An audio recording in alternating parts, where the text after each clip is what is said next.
दोस्तों इस वीडियो में जनरल साइंस के फिजिक्स के हम लोग प्रश्न करेंगे। जो रिपीटेड क्वेश्चन है वो हम लोग इस वीडियो में देखेंगे और आपकी आगामी परीक्षा के लिए काफ़ी इंपॉर्टेंट है ये वीडियो।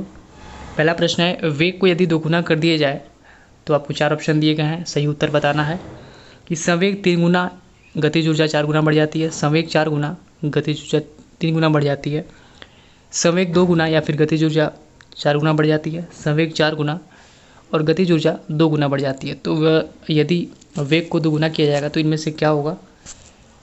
एक चीज़ ध्यान देंगे, किसी गतिमान वस्तु की गति को यदि दोगुना किया जाता है तो संवेग क्या होता है 2 गुना, और गतिज ऊर्जा आपकी जो काइनेटिक एनर्जी है 4 गुना बढ़ जाती है, क्योंकि क्या होता है गतिज ऊर्जा वस्तु की गति के वर्ग के समानुपाती होती है। इस चीज़ को ध्यान रखेंगे।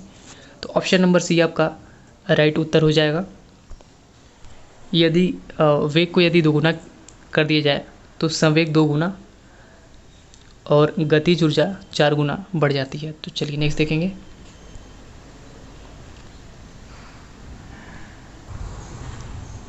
बीस मीटर प्रति सेकंड के वेग से गति कर रहे 50 किलोग्राम द्रव्यमान वाले एक पिंड का संवेग पूछा गया है कि पिंड का संवेग क्या होगा। तो संवेग बराबर क्या होता है द्रव्यमान गुणे वेग। इसमें वैल्यू रख देंगे। द्रव्यमान कितना है 50, वेग कितना दिया हुआ है 20, कितना आ जाएगा 20 25 100 1000 किलोग्राम मीटर पर सेकेंड। यूनिट का ध्यान रखेंगे, यूनिट में ही गलती होती है। तो ऑप्शन नंबर डी आपका करेक्ट उत्तर हो जाएगा। प्रश्न ये 2018 में पूछा गया है ग्रुप डी में। चलिए नेक्स्ट देखेंगे। निम्न में से किसमें दिशा और परिमाण दोनों होता है। संवेग एक सदिश राशि है, सदिश राशि है, इस चीज़ को ध्यान रखेंगे क्योंकि इसमें दिशा और परिमाण दोनों होते हैं। तो ऑप्शन नंबर सी आपका राइट उत्तर हो जाएगा संवेग। द्रव्यमान, दूरी और चाल ये क्या हैं अदिश राशि हैं, इस चीज़ को ध्यान रखेंगे आप क्योंकि इनमें केवल परिमाण होता है। चलिए नेक्स्ट देखेंगे।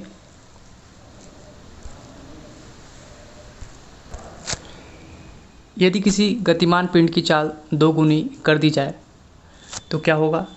इसकी स्थितिज ऊर्जा 2 गुनी हो जाती है, इसका त्वरण 2 गुना हो जाता है, इसका संवेग 2 गुना हो जाता है, या फिर इसकी गतिज ऊर्जा 2 गुनी हो जाती है। तो यदि किसी गतिमान पिंड की चाल 2 गुनी कर दी जाए तो इसका जो संवेग है वो क्या होता है 2 गुना हो जाता है। ऑप्शन नंबर सी आपका राइट आंसर है।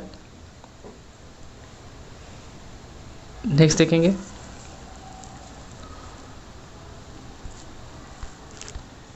एक टकराव में डैश हमेशा की बचत की जाती है। तो एक टकराव में किसकी हमेशा बचत होती है, ये ध्यान देंगे।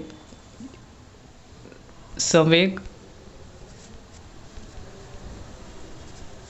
संरक्षण के सिद्धांत के अनुसार यदि कणों के किसी समूह या निकाय पर कोई बाह्य बल नहीं लग रहा हो तो इस निकाय का कुल जो संवेग होता है, कुल संवेग वो नियत रहता है। इस चीज़ को आप ध्यान रखिएगा, वेरी वेरी इंपॉर्टेंट है।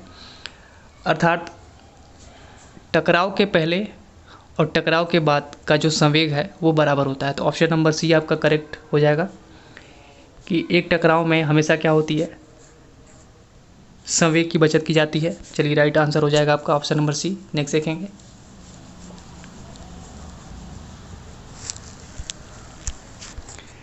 किसी रॉकेट का उड़ान भरना डैश द्वारा समझा जा सकता है। तो किसी रॉकेट का जो उड़ान भरना है संवेग संरक्षण के नियम द्वारा समझा जा सकता है। तो ऑप्शन नंबर जो बी है वो आपका राइट आंसर है, क्योंकि रॉकेट का उड़ना जो है संवेग संरक्षण के सिद्धांत पर आधारित होता है। चलिए नेक्स्ट देखेंगे। और ये जो प्रश्न है आपको कोई भी प्रश्न ऐसा नहीं दिखेगा जो आपके एग्ज़ाम में पूछा ना गया हो, तो काफ़ी इम्पोर्टेंट है ये। एक शेल के विस्फोट के बाद कई टुकड़े अलग अलग दिशाओं में उड़ जाते हैं। इस स्थिति में क्या संरचित रहता है? तो किसी एक सेल के विस्फोट के बाद कई टुकड़े अलग अलग दिशाओं में उड़ जाते हैं। इस स्थिति पर क्या होता है? परिणामी बल का मान 0 होता है, लेकिन उसमें जो संवेग है वो संरचित रहता है। तो ऑप्शन नंबर डी आपका राइट आंसर हो जाएगा। चलिए नेक्स्ट देखिएगा।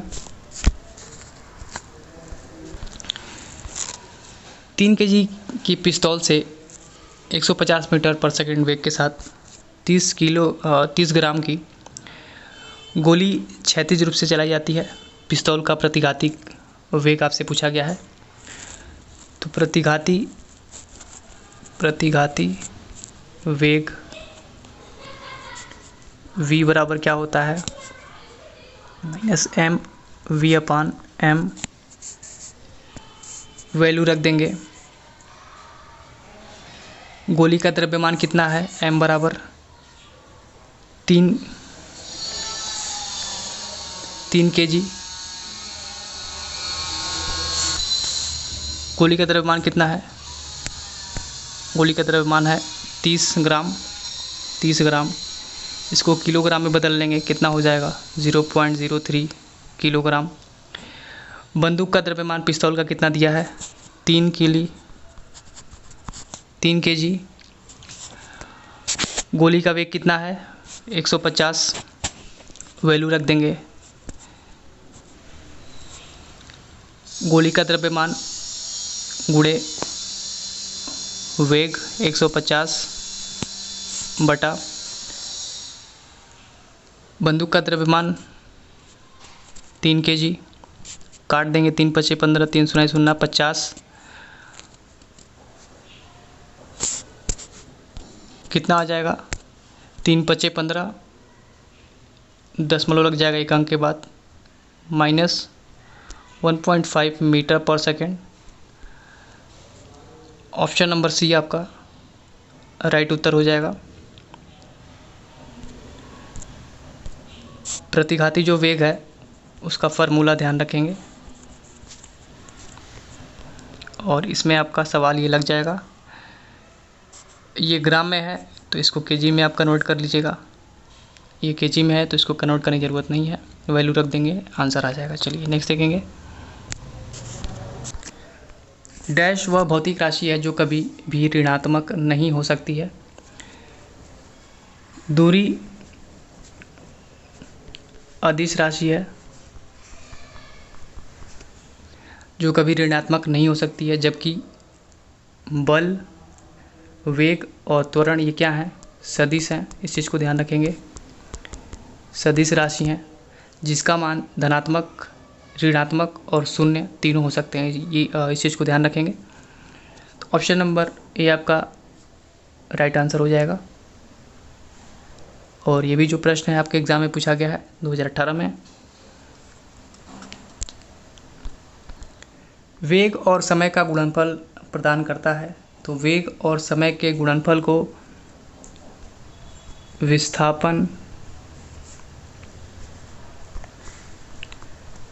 डिस्प्लेसमेंट कहते हैं। एक निश्चित दिशा में दो बिंदुओं के बीच की दूरी, बीच की किसी वस्तु द्वारा तय की गई जो लंबवत दूरी है उसको विस्थापन कहते हैं। यह एक सदिश राशि है, इस चीज़ को ध्यान रखिएगा। और एसआई यूनिट जो इसकी होती है मीटर होती है। चलिए नेक्स्ट देखेंगे। तो ऑप्शन नंबर बी आपका सही उत्तर हो जाएगा, विस्थापन। चलिए आगे देखिएगा। यदि किसी वस्तु द्वारा तय की गई दूरी 0 है तो वस्तु का विस्थापन कितना होगा? चूँकि वस्तु द्वारा तय की गई दूरी 0 है, इसलिए जो वस्तु की अंतिम स्थिति और प्रारंभिक स्थिति की जो बीच की न्यूनतम दूरी है वो भी क्या होगी? 0 होगी। अतः वस्तु का जो कुल विस्थापन है वो भी क्या होगा? 0 होगा। तो ऑप्शन नंबर बी आपका राइट आंसर हो जाएगा।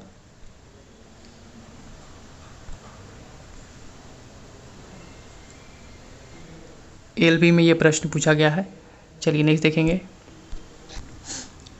किरण 90 मीटर लंबे पुल में तैरती है और एक छोर से दूसरे छोर तक और फिर वहाँ से वापस उसी सीधे पथ पर तैरकर वह 2 बार 360 मीटर की दूरी तय करती है। किरण का औसत वेग पूछा गया है, औसत वेग क्या होगा। तो एक चीज़ ध्यान देंगे, चूँकि किरण जहाँ से चलती है, ये यहाँ से चल रही है तो वापस यहीं आ रही है, इसलिए जो उसका विस्थापन है वो क्या है, 0 है। इसलिए औसत वेग बराबर क्या होगा, 0 मीटर पर सेकेंड। ऑप्शन नंबर ए आपका राइट आंसर हो जाएगा। चलिए नेक्स्ट देखेंगे। किसी वस्तु का त्वरण इसके डैश में प्रति इकाई समय में हुआ परिवर्तन है।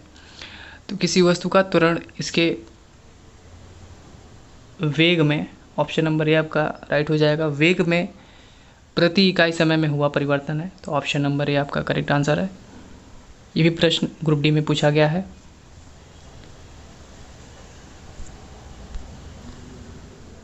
निम्नलिखित में से कौन सी एक वेक्टर मात्रा है, यानी कि सदिश राशि है। वेग जो है वो क्या है, सदिश राशि है। ऑप्शन नंबर डी आपका करेक्ट आंसर है। सदिश राशियाँ कौन कौन सी हैं, वे राशियाँ जिनमें परिमाण के साथ साथ दिशा भी होती है, सदिश राशियाँ कहलाती हैं। जैसे विस्थापन हो गया, वेग हो गया, त्वरण हो गया, बल, भार, आवेग इत्यादि क्या हैं, सदिश राशियाँ, वेक्टर क्वांटिटी हैं। इस चीज़ को ध्यान रखेंगे। स्केलर क्वांटिटी कौन कौन सी हैं, स्केलर क्वांटिटी यानी कि अदिश राशियाँ, वे राशियाँ जिनका केवल परिमाण यानी कि मैग्नीट्यूड होता है, दिशा नहीं होती है, अदिश राशियाँ कहलाती हैं। जैसे द्रव्यमान, दूरी, समय, चाल, दाब, कार्य, शक्ति, ताप, आयतन इत्यादि क्या है, अदिश राशियाँ हैं, स्केलर क्वांटिटी हैं। इस चीज़ को ध्यान रखेंगे। चलिए नेक्स्ट देखेंगे। औसत चाल और औसत वेग वस्तु की गति दर्शाता है। समय की एक विशेष अवस्था में, लंबी दूरी में, कम दूरी में या फिर दिए गए अंतराल में। तो डेफिनेशन ध्यान रखेंगे चाल का। जब कोई वस्तु एकांक समय अंतराल में जितनी दूरी तय करती है उस वस्तु की चाल कहलाती है। वेग की बात करें तो कोई वस्तु एकांक समय अंतराल में जितनी विस्थापित होती है उसे उस वस्तु की वेलोसिटी, वेग कहते हैं। ध्यान रखेंगे इस चीज़ को। वेग बराबर विस्थापन, विस्थापन बटा समयांतराल। अतः चाल और वेग की परिभाषा से स्पष्ट है कि औसत चाल और औसत वेग दिए गए समय अंतराल के दौरान उस वस्तु की गति दर्शाते हैं। तो ऑप्शन नंबर डी आपका राइट आंसर हो जाएगा। चलिए नेक्स्ट देखेंगे।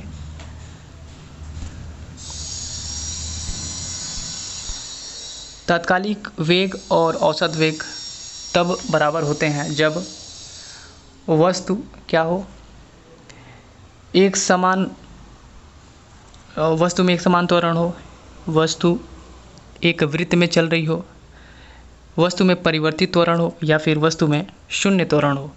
तो तात्कालिक वेग और औसत वेग तब बराबर होते हैं जब वस्तु में शून्य त्वरण हो। ऑप्शन नंबर डी आपका राइट आंसर है। किसी वस्तु के वेग में परिवर्तन की दर को क्या कहते हैं, त्वरण कहते हैं। इसका मात्रक मीटर प्रति सेकंड स्क्वायर होता है और यह एक सदिश राशि है। चलिए नेक्स्ट देखेंगे। किस कोण से फेंके जाने पर कोई वस्तु सर्वाधिक दूरी तक प्रक्षेपित होती है। तो जब किसी वस्तु को जब किसी वस्तु को प्रक्षेप्य पथ पर 45 डिग्री पर प्रक्षेपित किया जाता है तो वह अधिकतम दूरी परास तय करता है। तो इस चीज़ को ध्यान रखेंगे। ऑप्शन नंबर डी आपका राइट आंसर है। ग्रुप डी में ये प्रश्न पूछा गया है। चलिए नेक्स्ट देखेंगे। किसी प्रक्षेप या प्रक्षेप वक्र या पथ होता है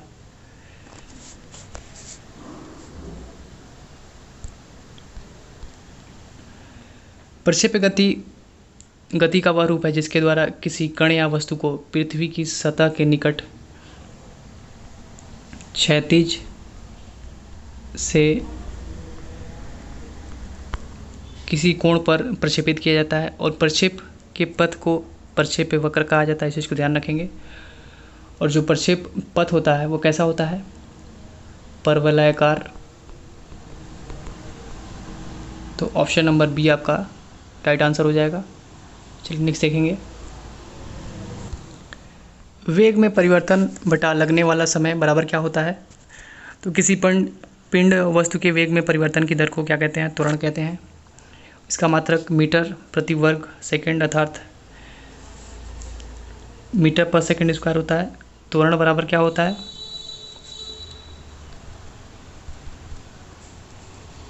त्वरण बराबर वेग में परिवर्तन बटा समय। तो आपका राइट आंसर हो जाएगा ऑप्शन नंबर सी त्वरण। चलिए नेक्स्ट देखेंगे। यदि 5 सेकंड में किसी कार का वेग 5 मीटर प्रति सेकंड से बढ़कर 10 मीटर प्रति सेकंड हो जाए तो उसका त्वरण कितना है? आपसे पूछा गया है। त्वरण बराबर वेग में परिवर्तन यानी कि अंतिम वेग और माइनस प्रारंभिक वेग बटा समय का अंतर कितना है? तो यहाँ अंतिम वेग कितना दिया है? 10, प्रारंभिक वेग 5, तो घटा देंगे 5 बटा समयांतर 5 से 5 कट गया, कितना आ जाएगा? 1 मीटर प्रति second square. Option number D आपका राइट आंसर है।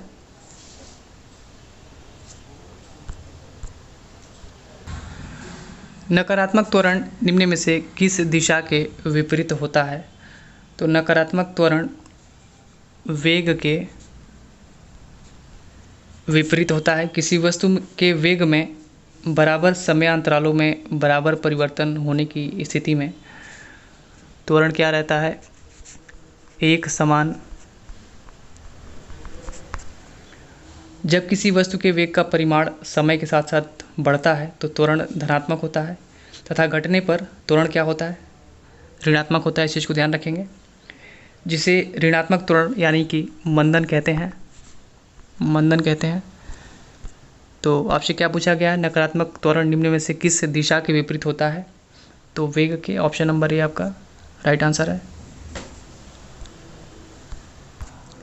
एक समान तल वाली सीधी सड़क पर नियत त्वरण पर दौड़ने वाली कार के संबंध में इनमें से कौन सा कथन सत्य है? आपको राइट कथन बताना है, कौन सा कथन सही है। कार का त्वरण 0 है, कार का वेग 0 है, कार का त्वरण निरंतर बदल रहा है या फिर कार का वेग निरंतर बदल रहा है। तो एक समान तल वाली सीधी सड़क पर नियत त्वरण पर दौड़ने वाली कार के संबंध में डी जो है वो क्या है? वो आपका राइट आंसर है कि कार का वेग निरंतर बदल रहा है। यदि कोई पिंड कार नियत त्वरण से गति कर रहा है तो उसके वेग में क्या होता है? वेग में निरंतर परिवर्तन होता रहेगा। और यदि पिंड नियत वेग से गति कर रहा है तो उसका जो त्वरण है वो 0 होगा, क्योंकि वेग परिवर्तन की समय दर को क्या कहते हैं? त्वरण कहते हैं। तो इस चीज़ को ध्यान रखेंगे। तो ऑप्शन नंबर डी आपका राइट आंसर हो जाएगा। चलिए नेक्स्ट देखेंगे। एक कार का वेग 5 सेकंड में 18 किलोमीटर प्रति घंटे से 36 किलोमीटर प्रति घंटे तक समान रूप से बढ़ता है। त्वरण पूछा गया है, तो त्वरण बराबर वेग परिवर्तन बटा समयांतराल। वेग परिवर्तन कितना है? 36 - 18 किलोमीटर में दिया हुआ है, मीटर प्रति सेकंड में कर लेंगे 5/18। समयांतराल 5, घटा लेंगे इसको, सॉल्व करेंगे, कितना आपका आंसर आएगा 1 मीटर प्रति सेकंड स्क्वायर। तो ऑप्शन नंबर बी आपका करेक्ट आंसर है। चलिए नेक्स्ट देखेंगे। धनात्मक त्वरण का क्या अर्थ है, आपसे पूछा गया है।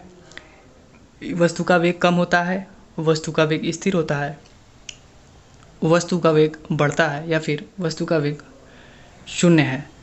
तो किसी गतिशील वस्तु के वेग में 1 सेकंड में होने वाली वृद्धि अर्थात वेग परिवर्तन की धनात्मक दर को त्वरण कहते हैं। यदि वेग क्या होता है, बढ़ता है, तो त्वरण क्या होगा, धनात्मक माना जाता है। तो क्या पूछा गया है, धनात्मक त्वरण